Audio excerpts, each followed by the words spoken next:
Last east India company. East India company के बारे में अब हमको पढ़ना है। अब मैं आपको बता दूं बेटा, ईस्ट इंडिया कंपनी यानी क्या था। ईस्ट इंडिया कंपनी यानी ब्रिटेन के थोड़े बिजनेसमैन जो अच्छे अच्छे बड़े बिजनेसमैन थे, उन्होंने वहां की रानी एलिजाबेथ प्रथम के पास जो है अपनी इच्छा व्यक्त करी, अपनी इच्छा बताई कि हमें जो है इंडिया के साथ ट्रेड करना है, हमें इंडिया से बिजनेस करना है। तो 1600 सेंचुरी में जो है with the permission of queen Elizabeth first, Britain establish the company whose name is east India company. और इसके अंदर जो है ब्रिटेन के बहुत अच्छे बिजनेसमैन जो थे वो जुड़े हुए थे।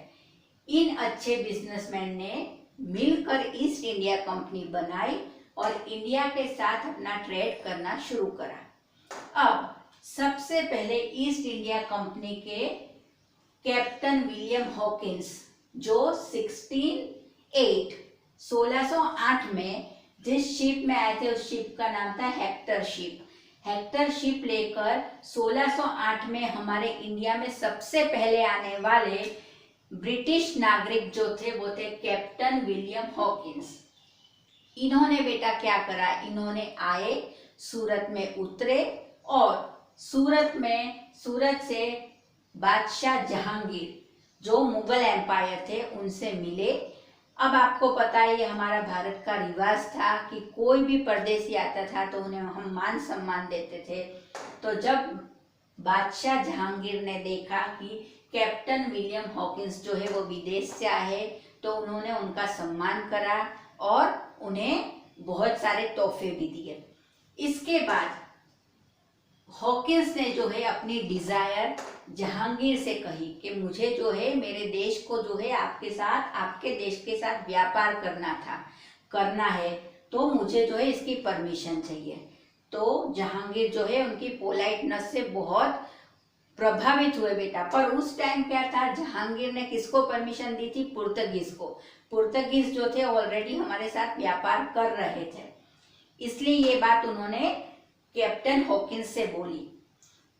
कैप्टन हॉकिंस जो थे वैसे तो वो होशियार थे बेटा। उन्होंने क्या करा कि जहांगीर के पास से परमिशन ली कि आप हमको व्यापार करने दो, हम जो है आपके इंडिया में डबल प्रॉफिट देंगे, इंडिया को अच्छे से आगे बढ़ाएंगे।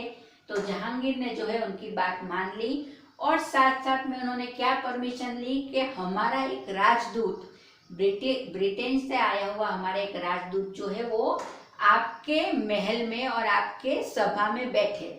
तो इस तरह से सर थॉमस र्यू जो बहुत ही शातिर थे और जिनका बिजनेस माइंड सबसे ज्यादा शार्प माना जाता था उस टाइम में, और ये जो थे क्वीन एलिजाबेथ के सबसे निकट के इंसान थे, इन्होंने जो है बेटा भारत में आकर भारत में शासन शुरू करा और अपना बिजनेस जो है एक्सपांड करा। इन बिटवीन बेटा कैप्टन विलियम हॉकिंस ने क्या करा, पुर्तगीज को जो है भारत से हटाने के लिए अपनी चाल चलना शुरू करी। इन्होंने क्या है बेटा, जहांगीर को जो है पुर्तगीज के विरुद्ध भड़काना शुरू करा और उनसे बोला कि पुर्तगीज जो है वो अच्छे से व्यापार नहीं कर रहे, उनसे डबल मुनाफा हम जो है आपके देश को देंगे, इसलिए आप हमको चांस दो। तो इस दरमियान जो है बहुत सारे कंट्रोवर्सी हुई, बहुत सारी लड़ाइयाँ हुई और इन शॉर्ट हमको पता है कि ईस्ट इंडिया कंपनी ने जो है अपने शार्प माइंड से जो है हमारे इंडिया में अपना एक अच्छा अधिकार बना लिया। अब आप सोचो कि ये ईस्ट इंडिया कंपनी जो है वो कितनी शातिर और कितनी माइंडेड होगी बेटा, कि इन्होंने सिर्फ हमारे देश में व्यापार करने आने की परमिशन से हमारे पूरे देश में शासन करा। यानी ये लोग कितने ज्यादा होशियार थे। अब आपको मैं बता दूं, ईस्ट इंडिया कंपनी जो थी वो उस टाइम बेटा इतनी ज्यादा पावरफुल थी और इतनी ज्यादा पैसेदार कंपनी थी कि अभी एट प्रेजेंट एप्पल और गूगल भी उसके सामने छोटे पड़ते हैं। ईस्ट इंडिया कंपनी के पास इतनी सारी सत्ता थी और एक टाइम ऐसा था कि एशिया, पूरे एशिया में जो है ईस्ट इंडिया कंपनी ने अपना शासन कर लिया था। ईस्ट इंडिया कंपनी के हाथ में पूरा एशिया था। तो ईस्ट इंडिया कंपनी के पास बहुत सारे पावर थे, उनके पास टैक्स वसूल करने के पावर थे, सब था। तो जहाँ टैक्स आता है तो हमारी जो है वैसे भी इकोनॉमी, उनकी इकोनॉमी जो है वो बढ़ जाती है। तो ईस्ट इंडिया कंपनी जो है वो एक तरह से पावरफुल, एकदम पावरफुल एकदम पावरफुल बहुत बड़ा शासक बनकर जो है हमारे देश में आई और हमारे देश में उन्होंने शासन करा। अब ईस्ट इंडिया कंपनी का टर्निंग पॉइंट जो हम बोलेंगे वो था बैटल ऑफ प्लासी बेटा। इसके बाद जो है ईस्ट इंडिया कंपनी ने अपना पैर अच्छी तरह से हमारे भारत में जमा लिया। सिर्फ एकमात्र बैटल ऑफ प्लासी के हारने के बाद जो है हमारी इंडिया जो है वो धीरे धीरे गुलामी की ओर चली गई। ये उसका टर्निंग पॉइंट बोला जाएगा, बैटल ऑफ प्लासी, जो 23 जून 1757 में शुरू हुई थी। और ये एक तरफा युद्ध था बेटा। इसमें हमको पता ही था कि हमारे नवाब जो थे सिराजुद्दौला, उनकी हार पूरी तरह से पक्की थी। और वो क्यों पक्की थी बेटा कि जब नवाब के मिनिस्टर जो थे वो ये ईस्ट इंडिया कंपनी के साथ मिल गए और उन्होंने नवाब के साथ धोखा करा। तो इस वजह से जो है एक बहुत बड़ा अमाउंट, एक बहुत बड़ा लश्कर जो है वो युद्ध में नहीं उतरा और उस टाइम नवाब को अकेले युद्ध करना पड़ा थोड़े से सैनिकों के साथ। तो उस टाइम जो है नवाब बुरी तरह से हारे थे और अंग्रेजों ने अपनी सत्ता बराबर हमारे देश में स्थापित कर ली उस टाइम।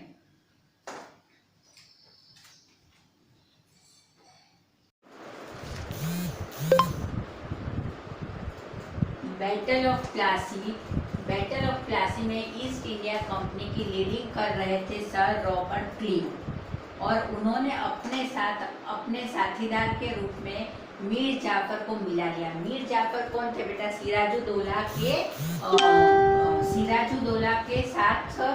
सिराजुद्दौला के शासन में उनके मिनिस्टर थे और ये हमेशा यही सपना देखते थे कि वो सिराजुद्दौला को हटा के खुद नवाब बन जाए। तो जब ये बात रॉबर्ट क्लीव को पता पड़ी कि मीर जाफर जो है वो नवाब बनना चाहते हैं, तो उन्होंने इन्हें लालच दिया कि आप मुझे साथ दो और मैं सिराजुद्दौला को हराता हूँ और सिराजुद्दौला को हराने के बाद जो है आपको मैं वहाँ का नवाब बना देता हूँ।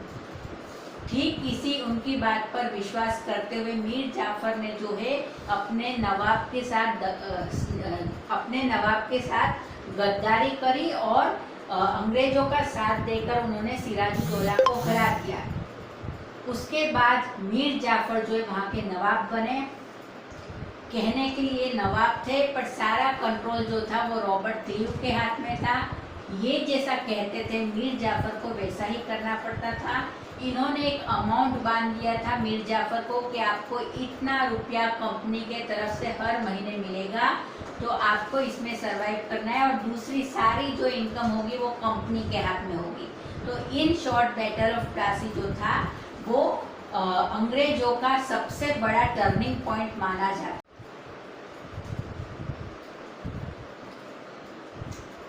बैटल ऑफ प्लासी के बाद जब मीर जाफर को वहाँ बंगाल का नवाब बना दिया, सब चीज़ ब्रिटिशरों के अनुसार हो रही थी।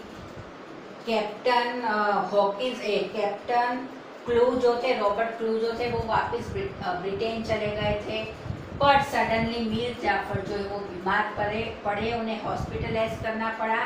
तो उनकी जगह पर किसे सत्ता में बिठाया जाए, तो उनके सन इन लॉ मीर कासिम को जो है उन्हें बंगाल का नवाब बनाया गया। मीर कासिम जो थे वो बहुत होशियार शासक थे। उन्होंने सबसे पहले तो ब्रिटिशरों का सारी चीज़ें देखी कि ब्रिटिशर क्या कर रहे और क्या नहीं। उन्हें जहाँ ब्रिटिशरों की गलत बात लगी, उन्होंने ब्रिटिशरों के सामने आवाज़ उठाई और मीर कासिम, नवाब सिराजुद्दौला एंड मुगल एम्पायर शाह आलम, इन तीनों ने मिलकर बैटल ऑफ बक्सर जो है वो करा और इस लड़ाई में बेटा ये तीनों जो है वो हार गए और ईस्ट इंडिया कंपनी ने फाइनली अपने हाथ में पश्चिम बंगाल, अवध, बिहार, उड़ीसा और बांग्लादेश की बागडोर अपने हाथ में ले ली। यानी बैटल ऑफ प्लासी और उसके बाद बैटल ऑफ बक्सर जो है वो ईस्ट इंडिया कंपनी की नींव साबित हुई।